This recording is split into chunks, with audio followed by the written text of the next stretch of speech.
wanted to quickly show something that I made today that I'm pretty happy with how it's coming out so far.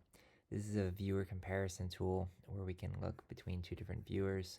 And let's change some background. So right now this is just model viewer, but the goal would be to have other viewers as well, and sync the cameras between the two of them.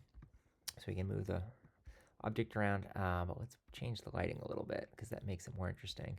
So we can slide this guy in and out of the lighting.